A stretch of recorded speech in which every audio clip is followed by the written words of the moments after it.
Di masa reformasi 1998 dan setelahnya, Indonesia mengalami transisi politik yang mengakhiri pemerintahan Orde Baru. Pemerintahan pasca Orde Baru menghadapi tuntutan keadilan atas berbagai warisan pelanggaran hak asasi manusia yang terbentang dari Aceh sampai Papua. Ribuan warga negara telah menjadi korban pelanggaran HAM yang berat. Mereka mengalami penderitaan dalam berbagai bentuk seperti kehilangan nyawa, luka fisik dan mental, stigmatisasi dan diskriminasi struktural. Sejak masa reformasi 1998 hingga kini, para korban terus menuntut akuntabilitas dan pertanggungjawaban negara, keadilan dan pemulihan, serta pemenuhan hak-hak mereka. Korban pelanggaran HAM yang berat adalah orang-orang yang secara individual atau kolektif telah menderita kerugian, termasuk cedera fisik atau mental, penderitaan emosional, kerugian ekonomi atau kerugian substansial atas hak-hak dasar mereka. Hukum HAM internasional menegaskan bahwa terhadap para korban pelanggaran HAM, negara berkewajiban untuk menjamin bahwa setiap orang yang hak-hak atau kebebasan-kebebasan dilanggar harus memperoleh pemulihan yang efektif meskipun pelanggaran tersebut dilakukan oleh orang-orang yang bertindak dalam kapasitas resmi. Menjamin bahwa pemulihan tersebut harus mendapatkan kepastian dari institusi-institusi peradilan, administratif, legislatif, atau badan yang berwenang lainnya, dan mengembangkan kemungkinan-kemungkinan pemulihan secara hukum, serta menjamin bahwa institusi-institusi yang berwenang itu akan melaksanakan pemulihan tersebut.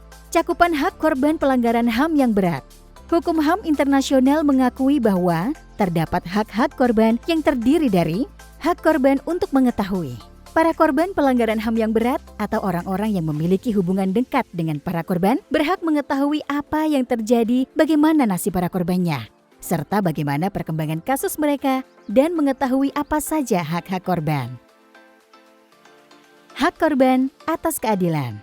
Hak atas keadilan ini mensyaratkan bahwa tidak boleh ada pembatasan-pembatasan hukum yang dapat melanggengkan terjadinya impunitas.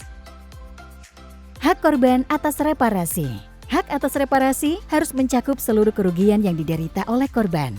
Hak ini mencakup hak korban atas reparasi dan kewajiban negara untuk memberikan kepuasan bagi korban.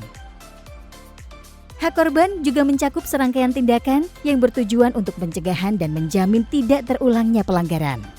Jaminan tidak berulang memandatkan negara untuk memastikan bahwa para korban hidup damai, bebas dari kekerasan, dan tidak lagi mengalami pelanggaran terhadap hak-hak mereka. Dalam konteks pelanggaran HAM yang berat, negara berkewajiban melakukan investigasi atas peristiwa pelanggaran HAM yang terjadi, melakukan penuntutan dan penghukuman pada para pelakunya. Hasil-hasil penyelidikan Komnas HAM kemudian dilanjutkan dengan proses penyidikan dan penuntutan oleh Kejaksaan Agung. Negara berkewajiban untuk memastikan Jaksa Agung menindaklanjuti hasil penyelidikan Komnas HAM untuk segera dilakukan penyidikan dan penuntutan.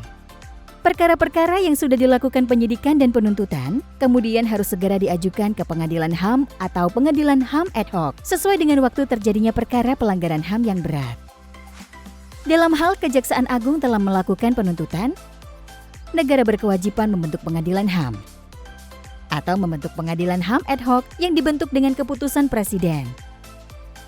Dalam hal peristiwa pelanggaran HAM yang berat terjadi, sebelum diundangkannya Undang-Undang Nomor 26 Tahun 2000, maka DPR berwenang memberikan rekomendasi pembentukan Pengadilan HAM ad hoc.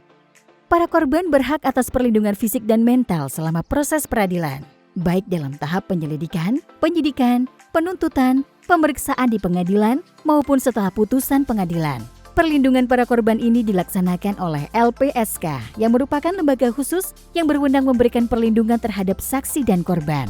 Namun demikian, institusi-institusi yang terkait lainnya juga mempunyai peran dalam memastikan adanya perlindungan bagi para korban, yakni Komnas HAM dalam tahap penyelidikan, Jaksa Agung dalam tahap penyidikan, penuntutan dan proses persidangan, serta institusi pengadilan selama proses persidangan berlangsung.